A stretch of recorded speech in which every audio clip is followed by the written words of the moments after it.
es seguridad, es que nuestros intereses sean protegidos, pero estamos perdiendo nuestra visibilidad, nuestro estatus de un país que verdaderamente protege la democracia y los derechos humanos, aun cuando no es conveniente, aun cuando tenemos que trabajar duro para que se respeten por el gobierno egipcio. Así que en mi opinión es un error grave y que podría llevarnos a una conflagración regional muy seria. Donahue, ¿cómo entra Israel en esta ecuación? Bueno, por el momento yo creo que Israel se queda callada y vigila sus propias fronteras y mantiene control de su propio territorio por la posibilidad de que esto se desborde y tengan un problema por el lado del Sinaí y eso puede causar que la conflagración se vuelva una situación regional.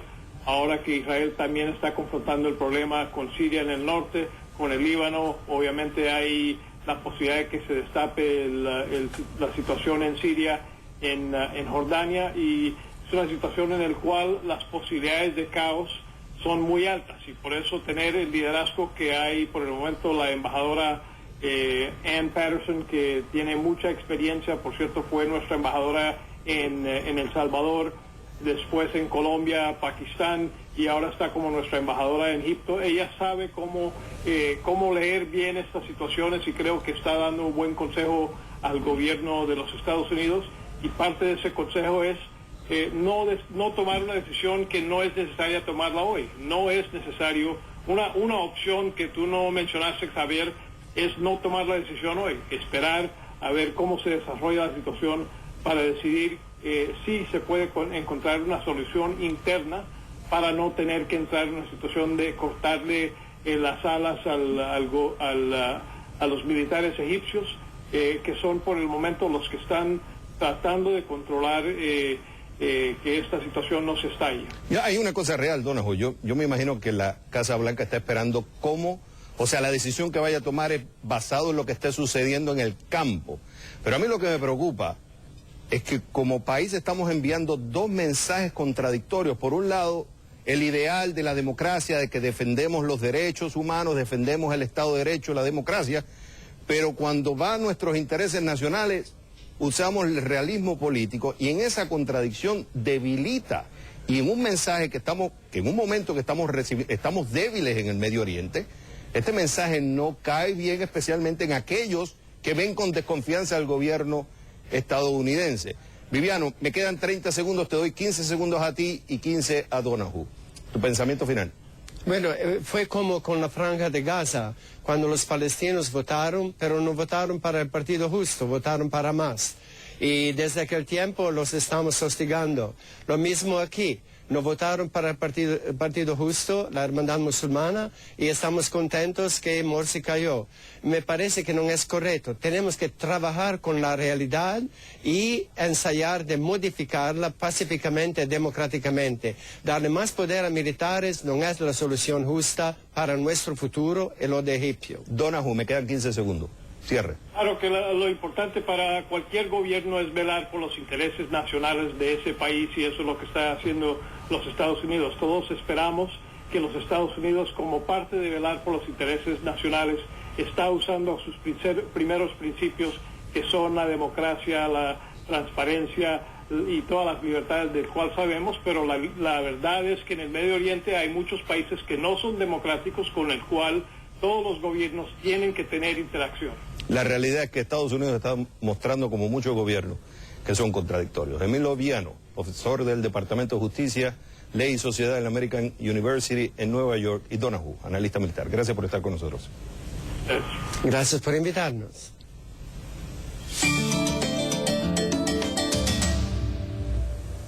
¿Quién gana hoy? El tenista escocés Andy Murray, el vencedor el último domingo del prestigioso torneo Wimbledon. Murray se convirtió así en el primer británico campeón de Wimbledon después de 77 años. Podríamos hablar un largo rato de sus virtudes tenísticas. Bueno, yo no mucho, pero hay muchos que saben de eso. Y de su triunfo contra Djokovic, el número 1 del mundo. Pero hoy nos vamos a concentrar en otro aspecto: sus ingresos fuera de la cancha de tenis. Más allá de los cuantiosos premios del circuito profesional, Murray podrá ahora llegar a embolsar más de $22 millones por año gracias a sus sponsors. Eso es lo que estima Nigel Curry. Él es director de agencia de marketing deportivo de Brand Report. Murray, rankeado número 2 del mundo, tiene actualmente contratos con el Royal Bank de Escocia, Adidas, Head y la fabricante de relojes Rado Switzerland. Suponemos que serán muchas más las empresas interesadas en lucrar con la imagen del último campeón de Wimbledon. Por eso le damos a él la medalla de oro de CNN, dinero. ¿Y quién pierde hoy? Asiana Airlines, la empresa responsable de Boeing 777, que se incendió tras aterrizar de emergencia en el aeropuerto internacional de San Francisco. El trágico accidente se produjo el sábado y tuvo como resultado 2 personas muertas y 182 heridas. La aerolínea surcoreana es detrás de Korean Air, la segunda más importante del país. Ahora, Asiana se enfrenta no solo a los costos directos y posibles multas asociadas al accidente, sino que también un daño potencialmente irreparable a su reputación. Los primeros indicios ya se hicieron notar temprano este lunes, cuando las acciones de Asiana caían un 10% en la apertura de la bolsa de Seúl. Finalmente se recuperarían un poco más y cerrarían con una pérdida de casi el 6%. El panorama se presenta complicado para la aerolínea y por esto le damos a Asiana Airlines la medalla de cartón de CNN, dinero.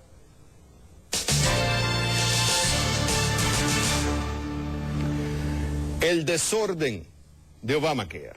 Este es el tema de hoy. ¿Quieren ustedes un buen ejemplo de una política pública donde se cree que la aplicación de un proyecto será tan fácil y ordenado como se estableció en papel? Obamacare. Vamos por parte. Aquí se aprobó una controversial ley de salud en el 2010 donde transforma una sexta parte de la economía estadounidense con el fin de cubrir a más personas y bajar los costos de salud. La ley aprobada en el Congreso comenzó con 906 páginas. Han pasado 3 años. ¿Saben por dónde va? 10.000 páginas. Y sigue creciendo. ¿Creen ustedes que tanta regulación va a ser ordenada su aplicación? No. Un ejemplo del desorden. Está el mandato a los empleadores, donde obliga a las empresas con 50 empleados o más a ofrecer un seguro de salud a sus empleados o pagar una multa de $2.000 por empleado. Y está el segundo, que es la elegibilidad de sus subsidios. Los individuos están obligados a comprar un seguro de salud o pagas una multa. Hay excepciones para las personas de bajos recursos y se determina por una fórmula. Como el seguro puede ser alto para algunos, el gobierno subsidia parte o el total de la prima dando un crédito. Pero ¿cómo tú coordinas y administras esta vasta información de millones de individuos y corporaciones para saber que están cumpliendo con la ley? ¿Cómo monitoreas que se esté aplicando la ley que ya tiene 10.000 páginas? Y todo esto ante la presión que el mandato y los subsidios entran entre octubre 1 de este año y el 14 de enero del 2014.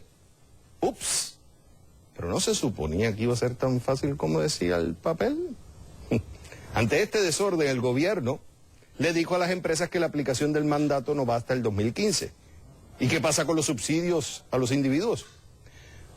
Bueno, dice el gobierno, confiamos en lo que ellos reporten. ¿What? El gobierno publicó un documento, es cierto, un documento de 606 páginas, que por cierto, lo publicó el viernes 5 de julio, un día después del 4 de julio.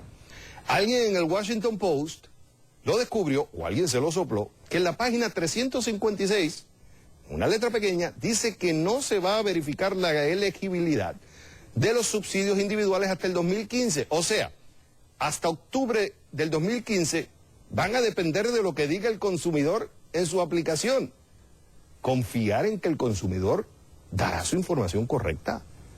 Algunos serán honestos, pero no habrá muchos que manipularán el ingreso, el tamaño de la familia y otra información para pagar menos y que sea el gobierno el que tome la factura.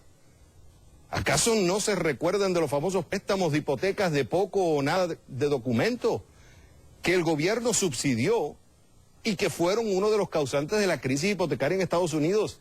Señores, la gente aumentaba sus ingresos para aplicar por un préstamo más alto y comprar casas más grandes y caras que no podían afrontar. ¿Acaso no pasará lo mismo con los seguros de salud? Esto es una receta para el fraude. Alguien dirá que los servicios de impuestos internos puede corroborar la información y no aprobar el subsidio, ¿sí? Como el crédito que se le da a personas de bajos y medianos ingresos, donde cerca de 1 de cada 4 los recibe y según el mismo Departamento del Tesoro no están calificados. Hay desorden y el gobierno tiene que atrasar la implementación de los subsidios a los individuos hasta que el sistema de monitoreo, control y administración esté listo. Sí. Implementarlo sin tener control invita al fraude, más gastos innecesarios. Y aquellos que por razones políticas o ideológicas piden que se implemente para que los estadounidenses vivan con las consecuencias de los errores de los creadores, es un abuso de la confianza y es moralmente inaceptable. Toma nota. Se avecina un nuevo paro cafetalero en Colombia. ¿Por qué la amenaza de otro paro? Lo vamos a discutir con alguien que lo prueba. Pero antes, el Sindicato de Camioneros de Argentina se lanza a la calle contra el impuesto a las ganancias. ¿Qué buscan?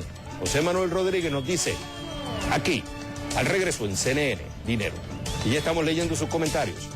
Nuestra pregunta en Facebook, lo sucedido en la semana pasada en Egipto, ¿se debe definir como un golpe de Estado? Vota y opina. Facebook.com/CNN, Dinero.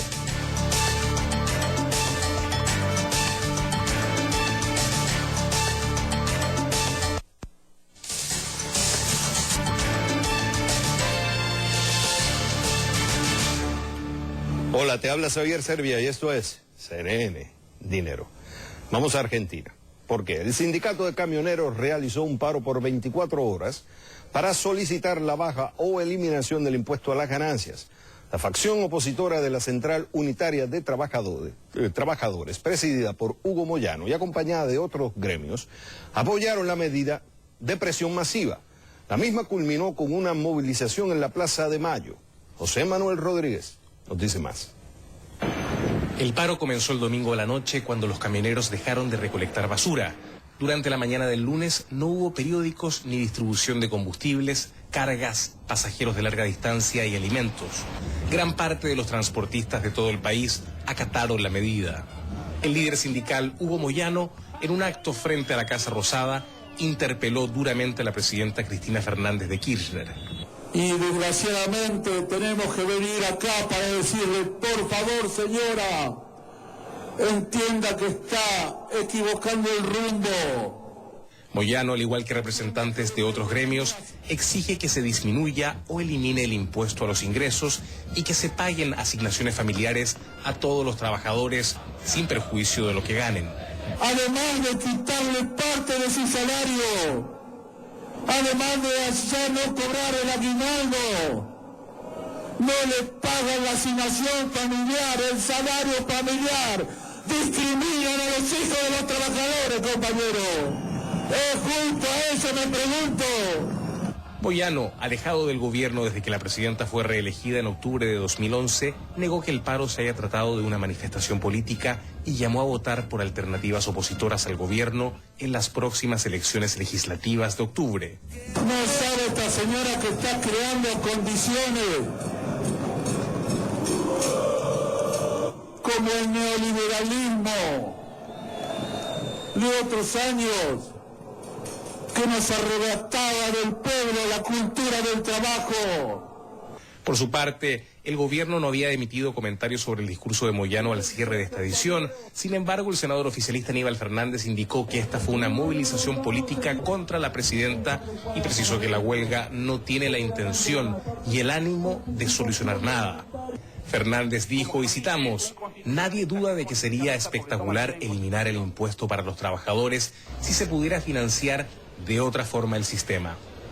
Algunos analistas sostienen que este paro responde a una nueva medición de fuerzas entre el gobierno y una facción del sindicalismo que representa Hugo Moyano, quien se presenta como candidato a diputado por la provincia de Buenos Aires y que según varios sondeos tiene amplias posibilidades de ser elegido. José Manuel Rodríguez, CNN, Buenos Aires.